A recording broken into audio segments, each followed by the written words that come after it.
Hello, this is Sam Fritt from ANEC Sports. Welcome back to our continual coverage of high school football across Northeast Indiana. At ANEC Sports, I cover 30 schools across Northeast Indiana and parts of Elkhart County. That includes the ACAC, the NACC, and the Northeast 8. Anyway, let's now jump over to Class 4A, and we begin with 4A sectional number 819, I should say, and that is one of the harder sectionals in all of Indiana. And for a lot of people, they say this is the sectional of doom in this classification. This is where this sectional features Southside, East Noble, Leo, DeKalb, Columbia City, Bishop Dwayne, New Haven, and the Wayne Generals. You look at this sectional, we have 5 schools from the Northeast State in this sectional, in which all 3 of our major NEA contenders are listed and paired in this sectional field. Last year, Leo won this sectional championship. For the first time since 2011, they went all the way to semi-state, where they fell at the hands of Northwood in semi-state. You look at this sectional, we'll go ahead and start off with the East Noble Knights, who are now coached by Alex Stewart, the first-year head coach for East Noble after coaching several years with the Western Panthers. And he has his East Noble team 8-1 going into sectional play, a Northeast 8 championship, to which they shared it last year. This year, they win it outright as they defeated Leo, Norwell, Columbia City, New Haven, Belmont, DeKalb, all in the process. Obviously, when we talk about East Noble, this is one of the top defenses in all of the state of Indiana. East Noble, as a team, only gives up 11.9 points per game. In fact, in their last, 6 weeks, East Noble has only given up more than 14 points once in that span. The only time they gave up more than 14 was against Leo back on September 20th, which was a 35-29 East Noble win. Obviously, East Noble's offense has been prolific as of late, averaging 40.8 points per game, most of which have come on the ground. As we talk about East Noble football, obviously this is a little bit more of a wean tee type of offense. They're going to run the football. They average 7 yards per carry, 2,037 yards rushing on the season. 27 touchdowns on the season. They are led by Mr. Go-To guy in the backfield, Dylan Krell, the senior for East Noble, who has 103 carries for 910 yards, or 8.8 yards per carry, and 12 touchdowns on the ground. He's also a guy that can get involved in the passing game, 5 carries for 18 yards. He can be a guy that can get to the end zone in the passing game as well, although he is much more usable on the run, so to speak. Also, when you look at the East Noble team in the backfield, they also have Dallas Plattner, another senior who has 75 carries for 473 yards and 6 TDs. They also have Ian Ramey with 28 carries for 241 yards, 3 touchdowns.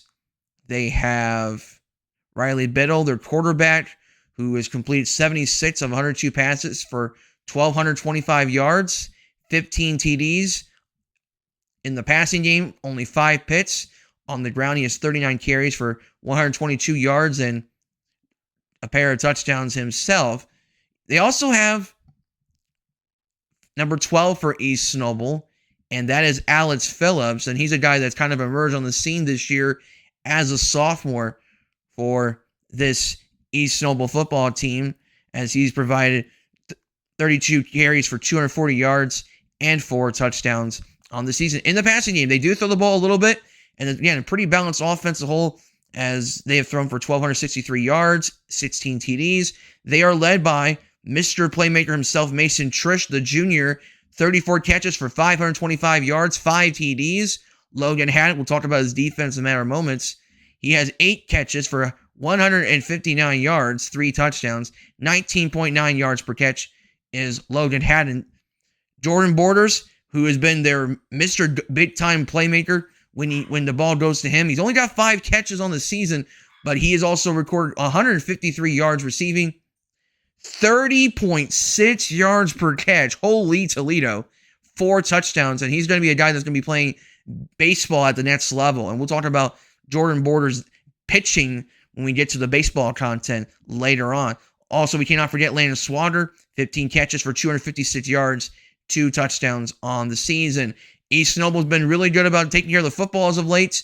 They have been a disciplined football team. They're a hard-nosed football team, probably the most physical team coming out of the Northeast states. And East Noble, again, very well-balanced team as a whole. When you look at the defense for East Noble, they are also led by Dylan Krell with 70 tackles. That's 7.8 tackles per game, 16 TFLs. Kobe Ritchie, we know about Kobe Ritchie from his play on the basketball court. He also can be a big-time playmaker for East Noble, as Kobe Ritchie is a linebacker for East Noble. We know East Noble has a plenty of linebackers on this East Noble football team. He is averaging, give me just a few moments here, for Kobe Ritchie, averaging 5.6 tackles per game, 18 TFLs, 50 tackles. Ritchie also has 5 sacks on the season as well. You look at another guy on this East Noble team, another senior by the name of Gavin Sparkman, a defensive lineman. He's got 9 TFLs, just under 50 tackles on the season for Mr. Sparkman for this East Noble football team. You got Logan Haddon, as I mentioned earlier, 48 tackles, 3 TFLs. Haddon also has, 4 interceptions on the season, a couple of which have went for touchdowns, I should say. I think one was like a 90-yard return. The other one was a 95-yard return for TDs. So Logan Haddon can do just about everything but the kitchen sink for the Mad Hatter himself of the East Noble Knights. Dylan Krell with 4 sacks.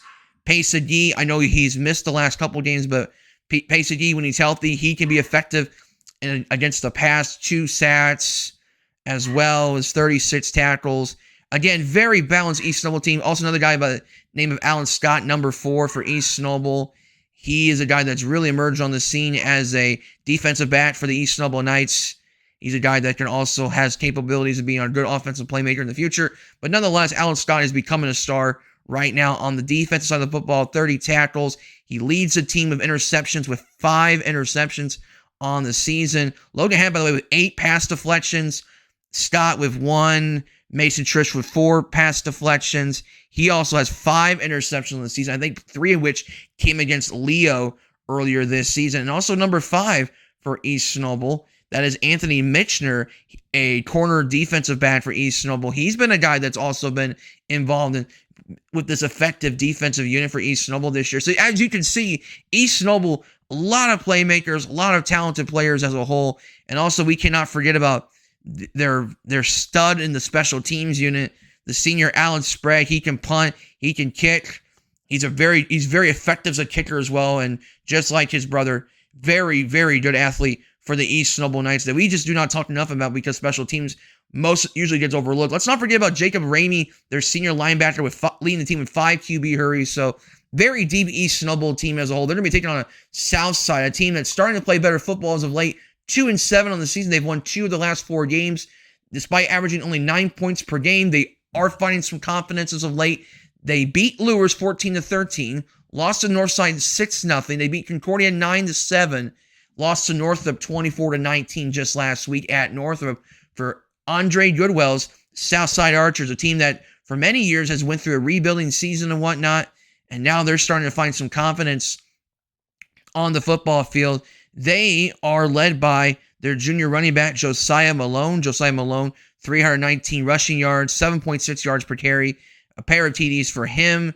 They also have Derek Smith, a sophomore outside linebacker, averaging 7.5 tackles per game and 2.5 sacks. They have JT Timberlake Johnson, a junior wide receiver that can also play corner, 2 interceptions on the season, right? They have other talented players on this team as well, including TJ Snow, 117 receiving yards on only 6 catches, 19.5 yards per catch for TJ Snow.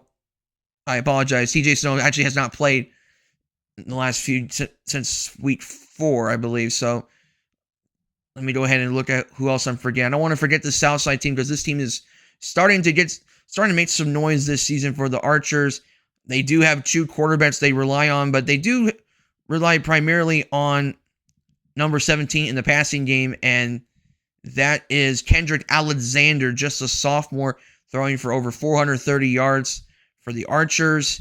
They also have additional running backs on this team. Again, they're only rushing for 831 yards, only 3.1 yards per carry, but when they do find success, they can be pretty effective. And when we talked about the rushing game at Southside, we got to talk about number 4, another sophomore at Southside, Javon Irby, And Irby's a guy that, again, could be a player to watch if he can get things going in the running game, I should say. And he's averaging, what would that be, 3 yards per carry. He's got a touchdown, 228 yards rushing. He also has 12 catches for 83 yards. So you look at the Southside team. They're scrappy. They're tough. They play that Southside mentality. It's tough. They play for each other. It's a family at Southside. They're going to be a team that's going to try to play that tough-nosed defense against East Snowball. And with the athletes they do have a lot of potential in making this a ball game. The problem with Southside is, as talented as they are prone for mistakes. They are prone to being inefficient at times offensively. Again, only 9.6 points per game. So their offense has been dried up a few times this year, and that could be a concern going into East Snowball team that stops the run very well. They also are very good against the pass. So for Southside to have success, they're going to have to be able to get stops defensively, because they cannot have this be a shootout against the East Snowball Knights. Also, if they are turnover prone, they could be out of this game quickly. So they're going to have a huge matchup in Kindleville against East Snowball, the first meeting between East Snowball and Southside since 1990. Leo versus DeKalb on Friday. This is going to be in Waterloo. Last week it was at Leo, where the Lions took care of business 48-7 over the DeKalb Barons. Leo 7-2 on the season, coming off a loss to East Snowball 35-29, where turnovers really played their chances of winning that game. You also have the 21-18 loss at Columbia City, where Leo thought they won the game. You have the weird situation of the inverted whistle, blocked field goal. Leo thought they won the game. Ethan McIntosh picked up the loose ball, took it in for the end zone, inverted whistle. A lot of drama ensued in that situation. A untimed down was implemented for the final play of the game. Grayson Bradbury makes a great throw and a better catch by Stratton Fuller to win that game 21-18. And I'm sure Leo fans really don't like that I'm reminding them about it, but let's be honest, that's just part of the storyline heading into the playoffs for the Leo Lions. This is a team that's motivated to try to get back to what they started with, which was an undefeated start to the season before East Snowball came in and ended that undefeated start. Leo looking to defend their sectional championship, but they're not going to have any favors in the sectional. And having to play DeKalb twice in the past 2 weeks, not ideal on paper, especially knowing that DeKalb's going to be at home. They're going to be hosting this game, and DeKalb now has the film of know what they have to learn from the game against Leo. It's going to be an interesting rematch coming up on Friday. DeKalb can run the football, and they're going to have to run the football if they're going to beat the Leo Lions. DeKalb, I believe, is only averaging about 6 yards per carry, I believe. I'm not 100% sure. Let's take a look here. They're averaging, 5 yards per carry at DeKalb. They're led by their senior running back, Kenny Hinkle. DeKalb's running game is led by their senior running back, Kenny Hinkle, who recently picked up an offer from Butler University. He's had offers from a variety of different schools. He also plays on the basketball team as well. So you know he's a very talented player in his own right. Very good student on the classroom for the senior running back for the DeKalb Barons, a team that primarily runs the ball. They have a nice quarterback by the name of Will Weber for the DeKalb Barons.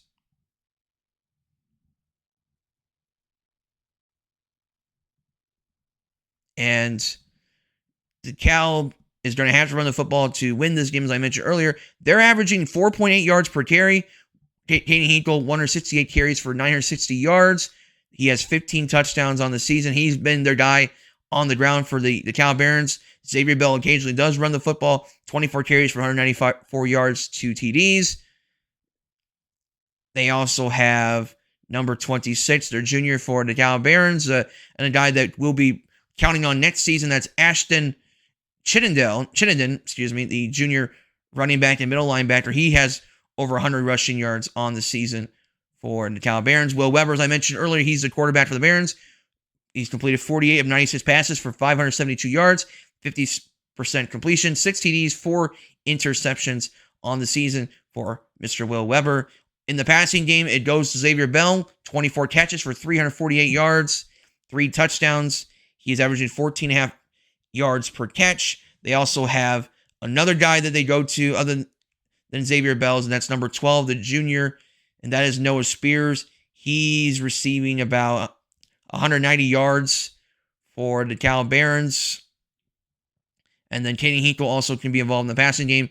9 catches for 134 yards and a touchdown as well. When DeKalb's disciplined and when they're taking care of the football, DeKalb is a very good football team in terms of running the football. Obviously, they're going to have their hands full against the Leo Lions. You look at the defense, it's led by Graham Blythe up front, 87 tackles, 9.7 tackles per game, 15 TFLs for Mr. Blythe.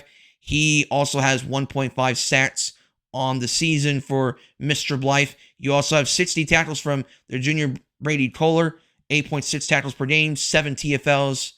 Kohler also has 2 sacks and an interception, so he does just about everything on defense for them. They also have number 51 for DeKalb, and that is Tayden Getz. Tayden Getz is their defensive tackle. He has about 50 tackles on the season for the Barons. 52 tackles, 5.8 tackles per game, 10 TFLs. Getz also has 1.5 sacks for DeKalb. Obviously, we have Nick Lay. Nick Lay with 37 tackles, 12 TFLs. Lay with 3 sacks. Getz with 3.5. And then you have Getz actually with 3.5 sacks. I had the wrong Getz. Excuse me. So Getz is actually a sophomore. Getz with 3.5 sacks. The other Getz has 1.5 sacks. And then Nick Lay with 3 sacks as well. You also have number 24 for the DeKalb Barons. And that is one of their leaders on the secondary, Addison Ross. Ross leads the team with 3 interceptions on the season. They're going to have their hands full on paper against the Leo Lions. Leo is led by their talented junior quarterback, Grayson Esquera. Esquera filling the hole that of losing Kyler Decker, who graduated and now is playing baseball at Huntington University. Esquera, 73 of 131 completions for 1,182 yards, 16 TDs, 7 picks, although he's been a much better quarterback since the East Snubble game where he had, I believe it was 3 picks against the East Snubble Knights. Yep, he had 3 TD passes and 3 picks against East Snubble. Brock Schott, a guy that for some reason a lot of people are still overlooking. I think that's weird for someone that's going to Miami University that Brock Schott for some reason is being overlooked, but here we are. Brock Schott, 23 catches for 370 yards. That's 16.1 yards per catch. That's not even his best season at Leo. 5 TDs on the season for Brock Schott. Let's not forget about his play on the defensive side where he is a very, very good defensive end, probably one of the best defensive ends in the entire country, let alone the entire state of Indiana. And when you look at Schott on defense, 39 tackles, 4.3 tackles per game, 12 TFLs, 7.5 sacks. That's, again, not even his best season at Leo. That just tells you how incredible his talents are at Leo. And, man, I just can't wait to see what Brock Schott's going to do next year at Miami University. The fact that nobody's talking enough about Brock Schott is just baffling to me. He is so good. And I get it. Landon Hefner, their wide receiver and corner, is having a monster season for Leo, right? And he's got, 21 carries for 256 yards, 3 TDs, 24 catches for 498 yards, 7 TDs. You look at his play on defense, 25 tackles, 1 TFL, 2 picks, right? He's got 3 returns for 139 yards, 15 punt returns for 130 yards. I mean, you're talking, grand 12, 13 touchdowns on the season. He's just having a monster season for the Army commit, Landon Hefner, their corner free safety, wide receiver, running back. One of the top players in all of Indiana is Mr. Hefner. Let's not forget about Brett Souter, the sophomore running back, who actually still leads the team of interceptions at 3. And I think he had 2 of them against Norwell, which is impressive enough. 49 tackles, 2 TFLs for Mr. Brett Souter. I'm excited about his future for the Leo Lions. Nathan Foster is coming off a 1,000 rushing yard milestone for the Leo Lions. 1,166 rushing yards, 11 TDs on an average of 10.1 yards per carry. He's having an incredible season, the junior for the Leo Lions. And then you have Jared Jasper with 2 fumble recoveries, their senior running back and linebacker for Leo. I mean, you look at Leo, I know they lost quite a bit from last year, including Caden Hurst, who's now at Ohio University. Again, we no longer have Kyler Decker on this Leo team. They don't have, I mentioned Kyler Decker, no Caden Hurst, no Darius Carter. They don't have Aiden Mons on that team this year. No Brett Fuller on this team. There's somebody I'm, for some reason, blanking here, so let me go ahead and just check here real quick. They also have no Aiden Furnish this year. They still have Jackson Keller, who's now a senior. No Camden Zaislav. I want to make sure I don't forget him because he was a great player on that team last year as well. I believe he's at Indiana Wesleyan, but I'm not 100% Indiana Wesleyan, but I'm not 100% sure. Nevertheless, Leo's still looking quite strong this year under Jason Dorfler for the Leo Lions. Other guys I want to make sure I mention here. I mentioned Jackson Keller. I mentioned Brant Shaw. You also have Holbert for Leo, number 10. That's Kellen Holbert. He had a nice game against East Snowball a few weeks back. So you look at Leo, very strong team. When they're firing all cylinders, they're still one of the best teams in all of Indiana. DeKalb, Leo on paper, Leo is seen as the heavy favorites. I don't know if they'll quite be 48-7, but I think Leo still wins at a decent rate against the DeKalb Barons. Columbia City and Bishop Dwayner, it's the ANEC game of the week, and we'll talk more about that in depth, but I will say this briefly. With Columbia City, really good year for them as they're having one of the best seasons in the history of Columbia City football. 8-1 on the season, coming off a 49-7 win over the Norwell Knights, 21-18 win the week prior against the Leo Lions. You look at Stratton Fuller, senior year for him. He's got 416 yards rushing on 37 carries, 5 TDs. Also, 20 catches for 339 yards. That's 17 yards per catch, 7 TDs. That's not including 1 interception, 1 fumble recovery on defense for Stratton Fuller. You look at Zach Berry, averaging 8 tackles per game. Sam Bean, not too far behind him, as one of the top offensive guards on this team. Ethan McIntosh with 4 sacks. He also had a very crucial recovery off a missed field goal against Leo as well. 62 tackles, 6.9 tackles per game, 12 TFLs for Mr. McIntosh. You have Gavin Smith with 7 interceptions as a junior defensive back. Only a junior. That's incredible. And you got Grayson Bradbury, one of the top quarterbacks in Columbia City's history. 49 of 80 completion, 851 yards, 13 TDs, just 4 picks. He had 8 last year in terms of interceptions. So that number's cut in half. QB rating of 116. So great season for Mr. Bradbury. Trace Parrish with 10 rushing TDs as he is rushing for 429 yards on 68 carries, 10 TDs. They also have another Columbia City player by the name of Landon Fazio, who plays strong safety running back. 749 yards rushing, 79 carries, 10 TDs for Landon Fazio. They're going to have their hands full against Bishop Dwayner. We know what Bishop Dwayner is. We know what to expect with the Saints. And they always play hard defense, and that's what they're known for. We got Augustus Tipman, a running back. Beckham Russell, wide receiver. You got Russell Nipshear with 3 TDs total this year for them. Dylan Tipman with 8.3 tackles per game. So you know the Tipmans are going to be the story for Bishop Dwayner. 5 sacks for Dylan Tipman. Brady O'Keefe with 2 picks. He also has 2 passing TDs as their mobile quarterback for them. Jace Kuntz with a touchdown catch. Douglas Henry with 3 fumble recoveries. Caused fumbles, I should say. Houston Ellinger with 3 fumble recoveries. Tommy Pori, 21 QB hurries. This defense for Bishop Dwayner is just insane. And I think that's one thing that I noticed when watching the Bishop Dwayner's film is just how relentless they are on the defense side of the football. If they can stop the pass and then they're able to obviously stop the run, but if they can hold the run down in check and stop the big game passing plays that Columbia City usually brings with between Bradbury and Fuller, I think Bishop Dwayner's going to have a chance to win this game. By the way, Dwayner is the host of that game, so you know this is going to be a very vibrant atmosphere at Shields Field on Friday. And then you look at New Haven and Wayne. It's been a tough year for the New Haven Bulldogs.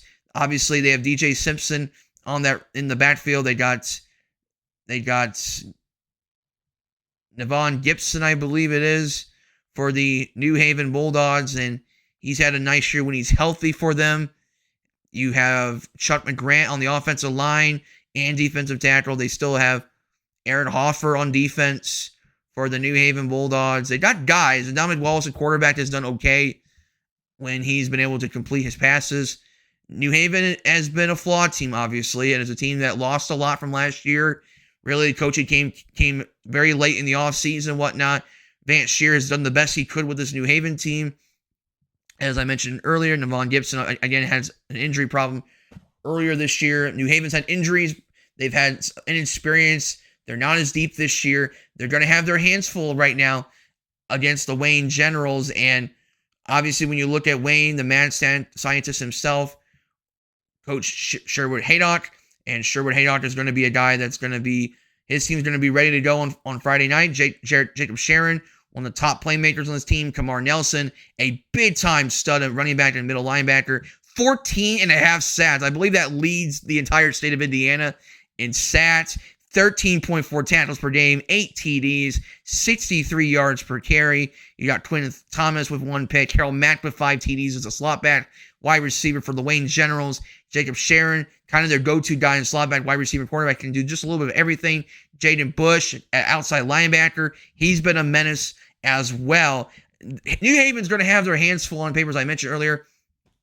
And I think the key thing for New Haven's going to be, can the Bulldogs get enough stops defensively? They're not going to be able to score a lot of points right now just because New Haven is a little bit inexperienced and they haven't been effective throwing the football, which I think is a big concern when you're playing against teams like Wayne that can be explosive both in the pass and the run and whatnot.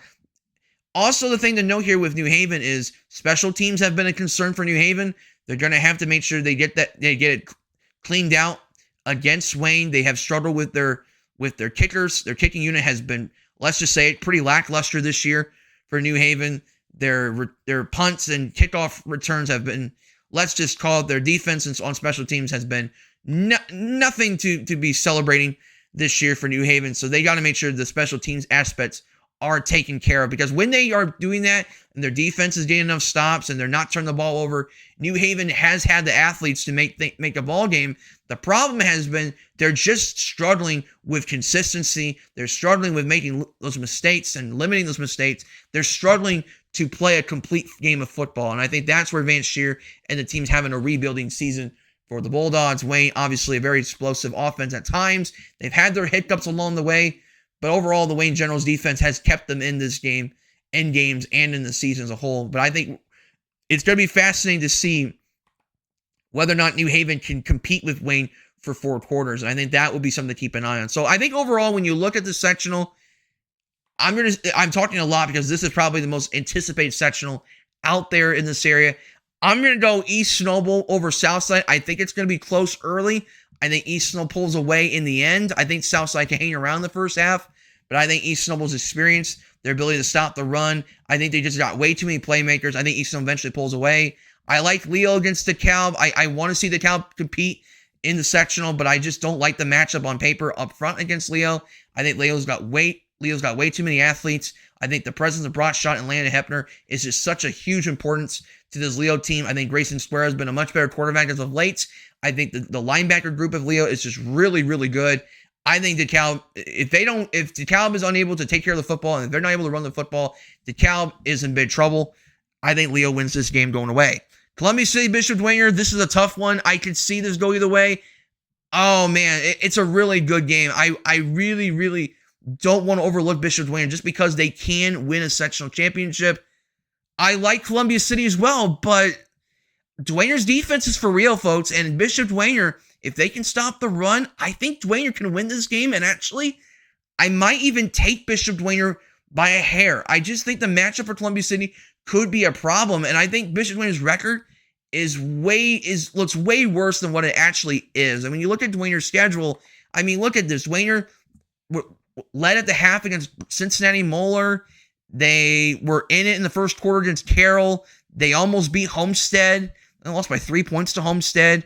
They beat Bishop Luers 8-0. They only lost to Snyder by 11 points. I think the big thing for Dwenger is going to have to be, can they generate enough offense and can they stop the run? Those are two things I think could be a factor for the Bishop Dwenger Saints. I'm going to take Wayne over New Haven. I just think this is not New Haven's year overall. I just think they lost too much from last year. I think they just don't have an effective passing game, and I think that's a big disadvantage against Wayne because their defense for Wayne has been pretty nasty this year at times, especially from their linebackers. I think it's a matchup nightmare for the New Haven Bulldogs. I will take East Snowball against Leo, but I could see this go either way. I think the big thing for Leo is they got to take care of the football against East Snowball. That's the one thing that's hurt Leo at times this year, they've been a little turnover happy. But if they can take care of the turnovers, I like Leo to win this game, but I think right now I'm going to have to give the edge to the East Noble Knights. I'll take Dwayner over Wayne, so it's you have an East Noble Bishop Dwayner sectional final in my eyes. And honest to truth, as good as Dwayner is, I think East Noble wins the sectional for the first time since 2020.